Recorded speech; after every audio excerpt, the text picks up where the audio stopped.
Selanjutnya, yaitu perhitungan PPh pasal 21 untuk pegawai tidak tetap atau tenaga kerja lepas. Pegawai tidak tetap atau tenaga kerja lepas adalah pegawai yang hanya menerima penghasilan apabila pegawai yang bersangkutan bekerja berdasarkan jumlah hari bekerja, jumlah unit hasil pekerjaan yang dihasilkan, atau penyelesaian suatu jenis pekerjaan yang diminta oleh si pemberi kerja. Untuk memudahkan, pegawai tidak tetap ini dibagi menjadi dua, yaitu pegawai tidak tetap atau tenaga kerja lepas, pemagang dan calon pegawai yang menerima upah harian, upah mingguan, upah satuan, upah borongan, uang saku harian atau mingguan. Yang kedua ada pegawai tidak tetap atau tenaga kerja lepas, pemagang dan calon pegawai yang menerima upah yang dibayarkan secara bulanan.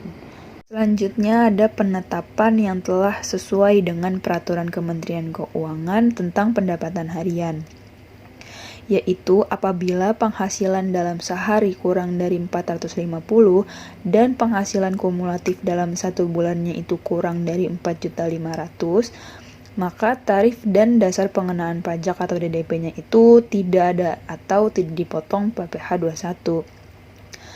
Apabila penghasilan dalam seharinya lebih dari 450 dan penghasilan kumulatif dalam satu bulannya itu kurang dari 4.500.000, maka DDP-nya itu hanya dikenakan 5% dikali upah dikurang 450. Apabila penghasilan dalam sehari itu lebih kecil dari 450, namun penghasilan kumulatif dalam satu bulannya itu lebih dari 4.500.000, maka DDP-nya yaitu 5% dikali upah dikurang PTKP sebenarnya. Dan yang terakhir, apabila penghasilan dalam sehari lebih dari 450 dan penghasilan kumulatif dalam satu bulan juga lebih dari 4.500.000, maka DDP-nya juga dikenakan yang sama, yaitu 5% dikali upah dikurang PTKP sebenarnya. PTKP sehari adalah PTKP setahun, yaitu 54 juta dibagi 360 hari, sehingga PTKP sebenarnya itu adalah 150, sedangkan PTKP sebenarnya adalah PTKP sehari-hari yang dikalikan jumlah hari yang penerima penghasilan. Itu kalau pendapatan harian. Bagaimana kalau pendapatan bulanan? Pada PPh pasal 21 dihitung menerapkan tarif pasal 17 atas jumlah upah bruto yang disetahunkan telah dikurangi PTKP.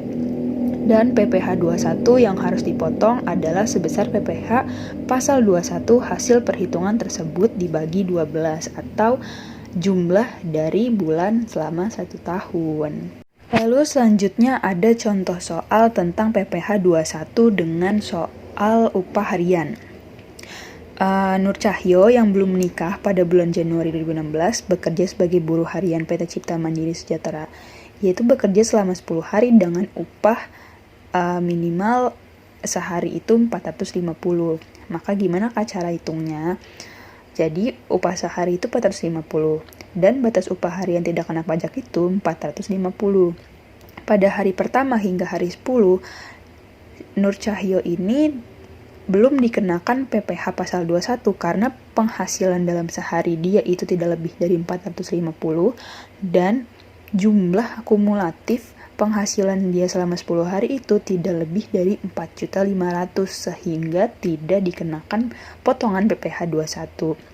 Namun apabila Nur Cahyo akan lanjut bekerja di hari yang ke-11, maka beban PPh di potongan PPh 21 itu akan dibebankan di hari ke-11 ini. Sehingga 450-nya itu akan dikali 11, maka menghasilkan 4.950. PTKP sebenarnya itu adalah 54 juta dibagi 360 dan dikali 11 hari. Maka hasilnya 1.650. PKP sampai dengan hari ke-11 itu 3.300. PPh 21 terutang pada hari ke-11 yaitu 5% dikali 3.300 sehingga dapatlah 165.000. Sehingga pada hari ke-11 upah bersih yang diterima Nur Cahyo sebesar 450 dikurang 165.000 sama dengan 285. Dan apabila dia masih tetap bekerja di hari ke-12, maka potongannya itu yaitu PTKP sehari untuk wajib pajak itu 150 karena 54 dibagi 360 dan sebelumnya kan sudah dihitung tuh 11 hari yang lalu. Nah ini kan hari ini yang belum dihitung, hanya hari ke-12, makanya dia hanya 150, tidak dikali 11, tidak dikali 12. Dan upah seharinya 450, mereka dikurang dan dapatlah PKP 300.000. Maka 5% dikali 300.000 sama dengan 15.000. Sehingga pada hari ke-12 Nur Cahyo menerima upah bersih sebesar 450 dikurang 15.000. Maka hasilnya adalah 435.000. Selanjutnya ada contoh kasus PPh 21 dengan upah satuan dan upah borongan.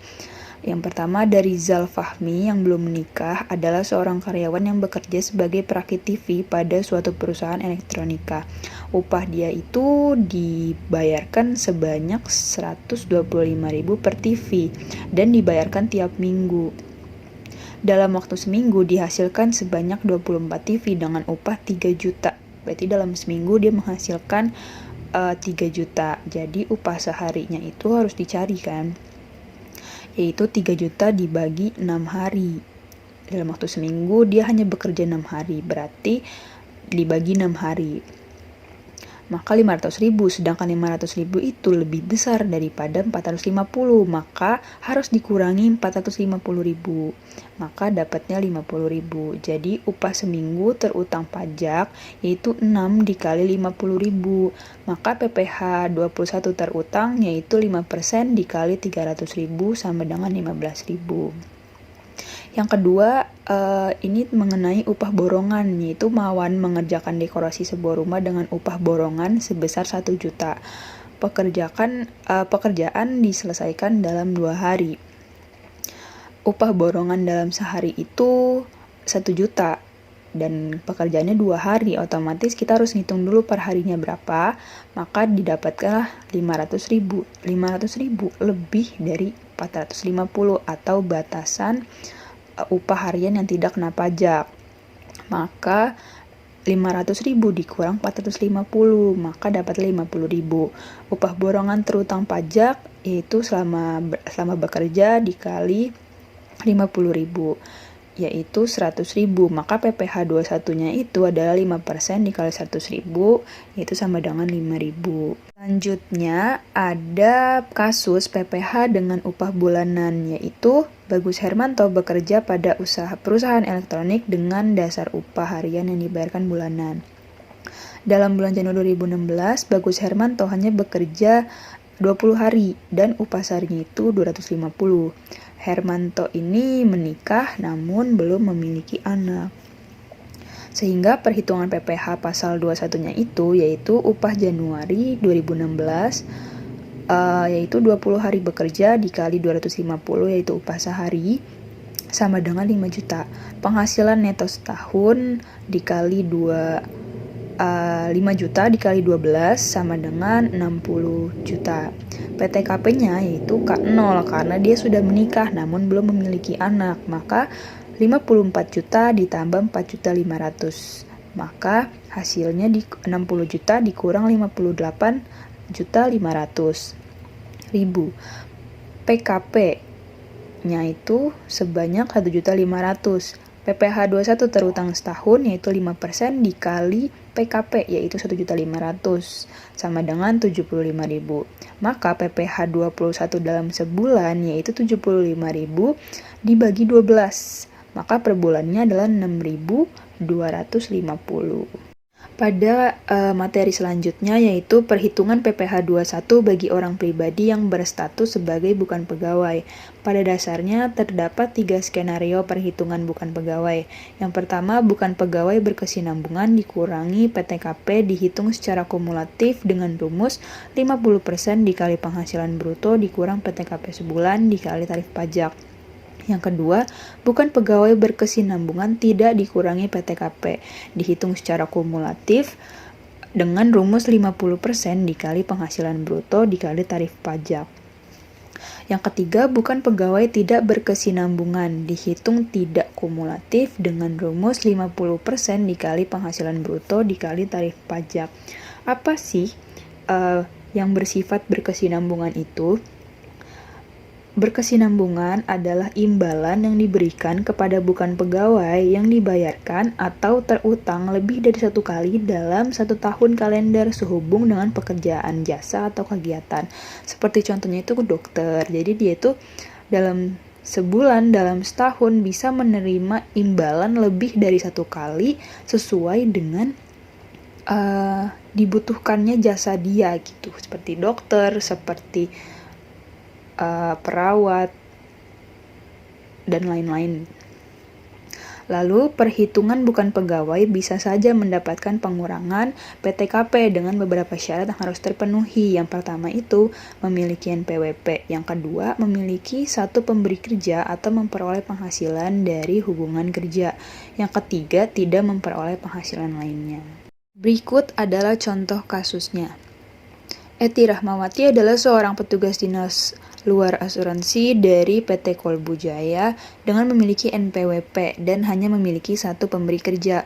Pada tahun 2020, penghasilan yang diterima oleh Eti Rahmawati sebagai petugas dinas luar asuransi dari PT Tabaru Life adalah sebagai berikut. Yang pertama itu bulan Januari penghasilannya itu adalah 45 juta, Februari 45 juta, Maret 48 juta, April 52 juta, Mei 55 juta, Juni 58 juta, Juli 58 juta, Agustus 62 juta, September 65 juta, Oktober 66 juta, November 68 juta, Desember 70 juta.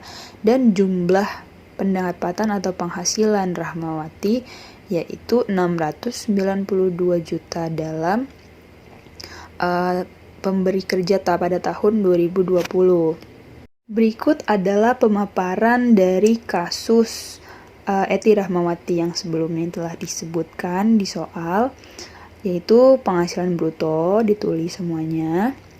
Lalu dari penghasilan bruto itu dikali 50%, sehingga dapatlah 22.500.000 dan begitupun seterusnya. Lalu dia mendapatkan pengurangan PTKP. Kenapa? Karena di soal disebutkan bahwa Eti Rahmawati tersebut memiliki NPWP, sedangkan ada beberapa syarat yang harus terpenuhi untuk mendapatkan pengurangan PTKP. Salah satunya memiliki NPWP, sehingga dia memenuhi syarat untuk mendapatkan pengurangan PTKP, sehingga dia dikurang 4.500.000, didapat dari 54 juta dibagi 12.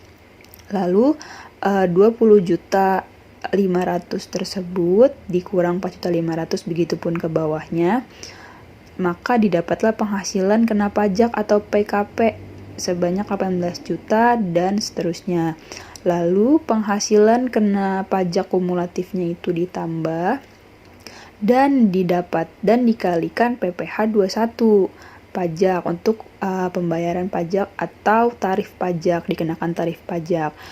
Pada bulan Maret ada 50 juta pertama, yaitu dikali 5%. Lalu pada bulan November 250 dikali 15%. Dan terakhir Desember yaitu dikali 25%. Begitupun seterusnya. Sampai batas-batasannya 50, 250, dan lebih dari 250. Sehingga PPh pasal 21 terutangnya totalnya dalam 43 juta. Slide yang ini, contoh kasus yang kedua sebenarnya sama dengan contoh kasus yang pertama, namun perbedaannya pada kasus ini Eti Rahmawati itu tidak memiliki NPWP, sehingga Eti Rahmawati ini tidak memenuhi persyaratan untuk mendapatkan potongan PTKP. Jadi Eti Rahmawati pada kasus ini tidak ada kolom PTKP atau pengurangan PTKP-nya itu. Jadi setelah penulisan penghasilan brutonya langsung dikali 50%, langsung diakumulatifkan dan dikali pajak. Namun di sini ada tambahan tarif pajak tidak memiliki NPWP sebesar 120%. Maka PPh pasal 21 terutangnya itu sebesar 59.430.000. Kenapa lebih besar daripada ketika dia punya NPWP? Karena pada dasarnya seseorang yang tidak memiliki NPWP, maka pembayaran PPh pasal 21-nya atau pembayaran pajaknya itu akan lebih besar dibanding orang yang memiliki NPWP. Ada kasus selanjutnya yaitu ada Argo melakukan jasa perawatan AC kepada PT Wahana dengan imbalan 10 juta. Argo mempergunakan tenaga 5 orang pekerja dengan membayarkan upah harian masing-masing 180.000. Upah harian yang dibayarkan oleh 5 orang selama melakukan pekerjaan sebesar 4.500.000. Selain itu, Argo membeli spare part AC yang bisa dipakai untuk melakukan perawatan AC sebesar 1 juta. Maka, perhitungan PPh pasal 21 terutangnya adalah sebagai berikut. Dalam hal berdasarkan perjanjian serta dokumen yang diberikan oleh Argo, dapat diketahui bagian imbalan bruto yang merupakan upah yang harus dibayarkan kepada pekerja harian yang dipekerjakan oleh Argo dan biaya untuk membeli spare part AC. Maka jumlah imbalan bruto sebagai dasar perhitungan PPh pasal 21 yang harus dipotong oleh PT Wahana atas imbalan yang diberikan kepada Argo adalah sebesar imbalan bruto dikurangi bagian upah tenaga kerja harian yang dipekerjakan Argo dan biaya spare part AC. Sebagaimana yaitu 10 juta dikurang 4.500.000 dikurang 1 juta, yaitu sama dengan 4.500.000. Sehingga PPh pasal 21 yang harus dipotong PT Wahana atas penghasilan yang diterima Argo adalah sebagai berikut, yaitu 5% dikali 50% dikali 4.500.000, yaitu sebesar 112.500. Selanjutnya adalah perhitungan PPh pasal 21 bagi peserta kegiatan. Dasar pengenaan pajaknya adalah imbalan kepada peserta kegiatan, yaitu penghasilan dengan nama dan dalam bentuk apapun yang terutang atau diberikan kepada peserta kegiatan tertentu, antara lain dapat berupa uang saku, uang representasi, uang rapat, honorarium, hadiah atau penghargaan, dan penghasilan sejenis lainnya. PPh pasal 21 dihitung dengan menerapkan tarif pasal 17 UU PPh atas jumlah penghasilan bruto untuk setiap kali pembayaran yang bersifat utuh dan tidak dipecah yang diterima oleh peserta kegiatan. Contoh perhitungannya di sini adalah Sony Amaros adalah seorang atlet bulu tangkis profesional Indonesia yang bertempat tinggal di Jakarta. Ia menjuarai turnamen Indonesia Grand Prix Gold dan memperoleh hadiah sebesar 200 juta rupiah. PPh pasal 21 yang terutang atas hadiah turnamen Indonesia Grand Prix Gold tersebut adalah lapisan yang pertama adalah 5% dikali 50 juta rupiah sama dengan 2.500.000. Lapisan yang kedua adalah 15% dikali 150 juta rupiah sama dengan 22.500.000. Sehingga PPh pasal 21 yang terutang adalah 25 juta rupiah. Selanjutnya, perhitungan PPh pasal 21 bagi anggota Dewan Pengawas atau Dewan Komisaris yang tidak merangkap sebagai pegawai tetap, mantan pegawai yang menerima jasa produksi, tantim, gratifikasi, bonus atau imbalan lain yang bersifat tidak teratur, dan peserta program pensiun yang masih berstatus sebagai pegawai yang menarik dana pensiun. Yang pertama adalah untuk anggota Dewan Pengawas atau Dewan Komisaris yang tidak merangkap sebagai pegawai tetap.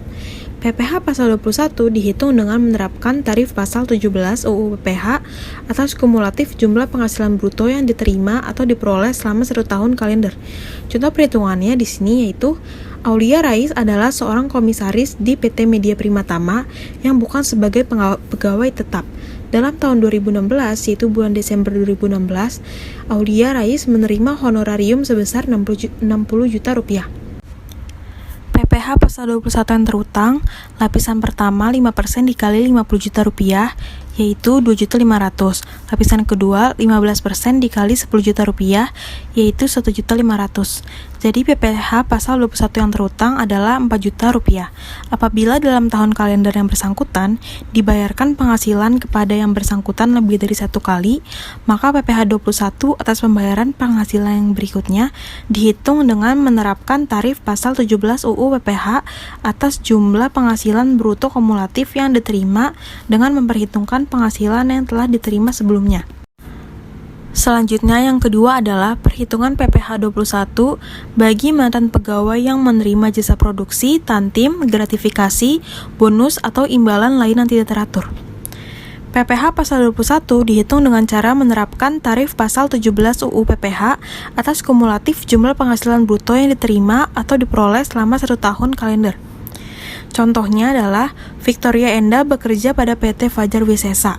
Pada tanggal 1 Januari 2013, ia telah berhenti bekerja pada PT Fajar Wisesa karena pensiun. Pada bulan Maret 2013, Victoria Enda menerima jasa produksi tahun 2012 dari PT Fajar Wisesa sebesar 50 juta rupiah. PPh pasal 21 yang terutang, yaitu lapisan pertama 5% dikali 50 juta rupiah, yaitu 2.500.000. Lapisan kedua 15% dikali 5 juta rupiah, yaitu 750.000. Sehingga PPh pasal 21 yang terutang adalah 3.250.000.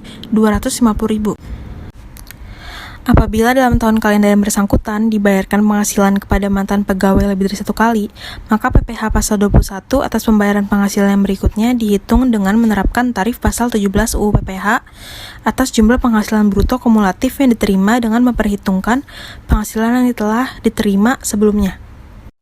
Selanjutnya adalah perhitungan PPh pasal 21 bagi peserta program pensiun yang masih berstatus sebagai pegawai yang menarik dana pensiun. PPh pasal 21 dihitung dengan menerapkan tarif pasal 17 UU PPh atas kumulatif jumlah penghasilan bruto yang dibayarkan selama 1 tahun kalender. Sini contohnya yaitu Nicholas Sinulinga adalah pegawai PT Abadi Sejahtera yang menerima gaji sebesar 2 juta sebulan.